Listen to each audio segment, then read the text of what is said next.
Oh, hello there. I'm Bilchan. I'm Nimakong. I'm Banchan. In this class, I'll read to all of you. Chapter 6, Section 3 of A Tale of Two Cities, Book the First Recalled to Life. As. Ah. A Tale of Two Cities, Book the First Recalled to Life. Charles Dickens. Chapter 6, Section 3. Upon my sleeve. You will leave me them? They can never help me to escape in the body, though they may in the spirit. Those were the words I said. He formed this speech with his lips many times before he could utter it. But when he did find spoken words for it, they came to him coherently, though slowly. Once more, the two spectators started, as he turned upon her with a frightful suddenness. But she sat perfectly still in his grasp, and only said, in a low voice, I entreat you, good gentlemen, do not come near us. Do not speak. Hark, he exclaimed. His hands released her as he uttered this cry, and went up to his white hair, which they tore in a frenzy. It died out, as everything by his shoemaking did die out of him, and he refolded his little packet and tried to secure it in his breast. But he still looked at her, and gloomily shook his head. No. You are too young. Too blooming. It can't be. See what the prisoner is. These are not the hands she knew. This is not the face she knew. This is not a voice she ever heard. Well. Situation he was before the slow years of the North Tide took her. What is your name? Hailing his softened tone and manner, his daughter fell upon her knees before him, with her appealing hands upon his breast. Well, at another time you shall know my name, and who my mother was, and who my father, and how I never knew their hard history. But I cannot tell you at this time, and I cannot tell you here. All that I may tell you, here and now. That I pray to you to touch me and to bless me. Kiss me. Oh my dear. His cold white hair mingled with her radiant hair.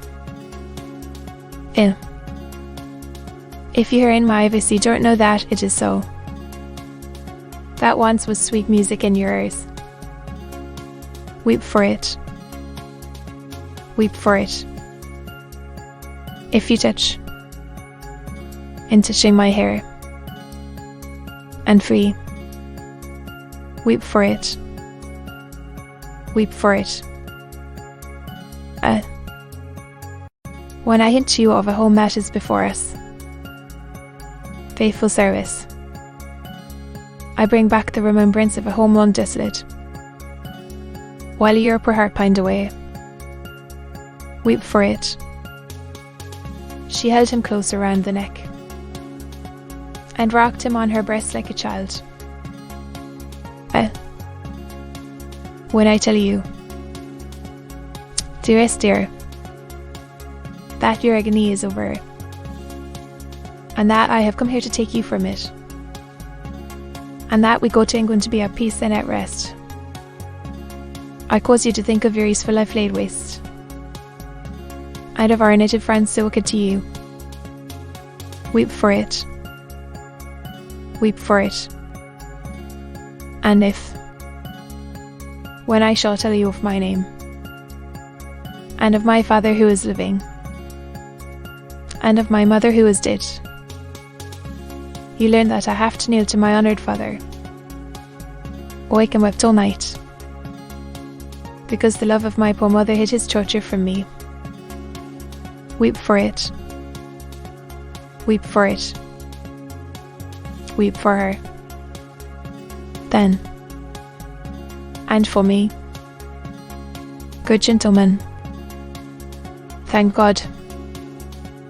I feel his sacred tears upon my face, and his sobs strike against my heart.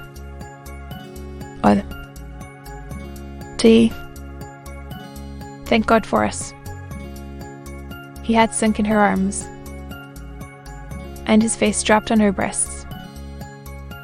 A sight so touching, yet so terrible in the tremendous wrong and suffering which had gone before it, that the two beholders covered their faces. When the quiet of the garret had been long undisturbed, Follow Ostrom's emblem to humanity, came forward to raise the father and daughter from the ground. He had gradually dropped to the floor, and lay there in a lethargy, worn out. She had nestled down with him, that his head might lie upon her arm, and her hair drooping over him curtained him from the light. Without disturbing him, she said, raising a hand to Mr.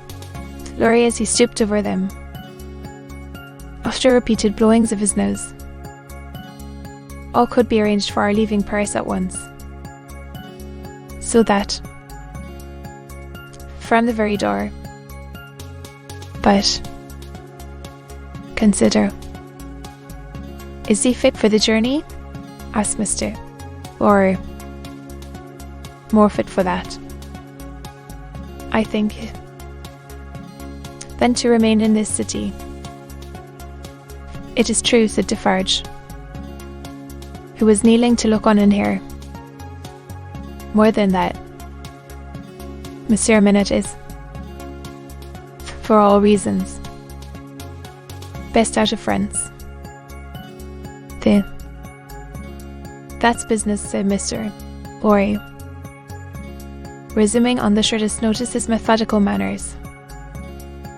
And if business is to be done, then be so kind, urged Miss Minute. To be continued.